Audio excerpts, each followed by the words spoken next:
ಅಪ್ಪ ನನಗೆ ತುಂಬ ಭಯ ಆಗ್ತಾ ಇದೆ. ಆ ಕಲ್ಲಿನ ಡಮರುಗನ ಹುಡುಕಿ ಬಾರಿಸಿ ದಾಕ್ಷಾಯಿಣಿ ಅತ್ತೆನ ಆ ಪ್ರತಿಮೆ ರೂಪದಿಂದ ಆಚೆ ತಂದ್ವಿ.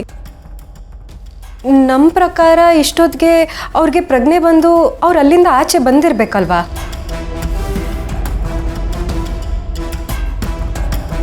ಆದರೆ ಅಪ್ಪ ಅವ್ರು ಅಲ್ಲಿಂದ ಹೊರಗಡೆ ಬಂದಿದ್ರು, ಅವ್ರು ಎಲ್ಲಿದ್ದಾರೆ ಅಂತ ಗೊತ್ತೇ ಆಗ್ತಾ ಇಲ್ಲ. ನಾನು ಹಳೆ ಮನೆ ಬಾವಿ ಹತ್ರ ಹೋಗಿ ನೋಡಿದೆ, ಆದರೆ ಅವ್ರು ಅಲ್ಲೂ ಸಿಗಲಿಲ್ಲ. ಅವ್ರನ್ನ ಹೇಗೆ ಹುಡ್ಕೋದು ಅಂತಲೇ ಗೊತ್ತಾಗ್ತಾ ಇಲ್ಲಪ್ಪ.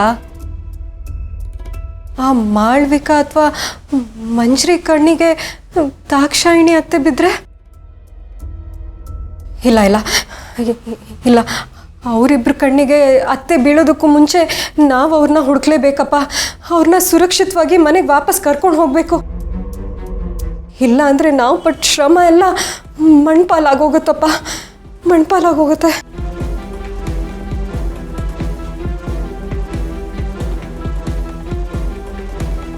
ಅತಿಯಾದ ಆತುರ, ದೈವ ಸಂಕಲ್ಪ ಬದಲಾವಣೆ ಅಸಾಧ್ಯ, ಸಲ್ಲದು ಅಸಾಧ್ಯ. ಬರ್ತಾರೆ ಬರ್ತಾರೆ, ಮನೆಗೆ ದಾಕ್ಷಾಯಿಣಿ ಅಮ್ಮ ಮರಳ್ತಾರೆ.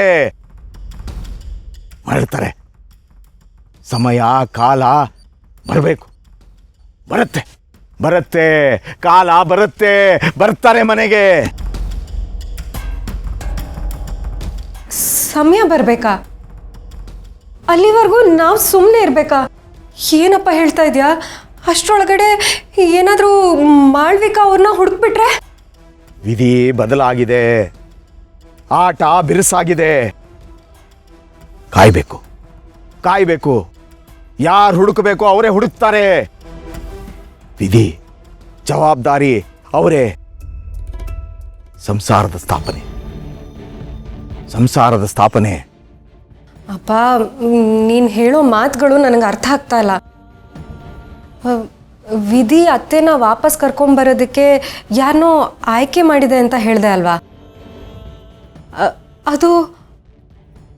ಅದು ಮಾಳ್ವಿಕಾನೇ ಆಗಿದ್ರೆ? ಅದನ್ನು ನೆನೆಸ್ಕೊಂಡ್ರೇನೆ ನನಗೆ ಭಯ ಆಗ್ತಿದೆಪ್ಪ. ಆದರೆ ಆಟ ಬದಲಾಗಿದೆ, ಬಿರುಸಾಗಿದೆ ಅನ್ನೋ ನಿನ್ನ ಮಾತು ನನಗೆ ಭರವಸೆ ಥರ ಕಾಣ್ತಾ ಇದೆ ಅಪ್ಪ. ನನಗೆ ನಿನ್ನ ಮೇಲೆ, ನಿನ್ನ ಶಕ್ತಿ ಮೇಲೆ ನಂಬಿಕೆ ಇದೆ. ಅತ್ತೆ ಎಲ್ಲೇ ಇದ್ರೂ ಅವರು ಸುರಕ್ಷಿತವಾಗಿರ್ತಾರೆ ಅನ್ನೋ ಭರವಸೆ ನನಗಿದೆ. ಸರಿಯಪ್ಪ, ನಾನು ಬರ್ತೀನಿ, ನೀನು ಹುಷಾರು.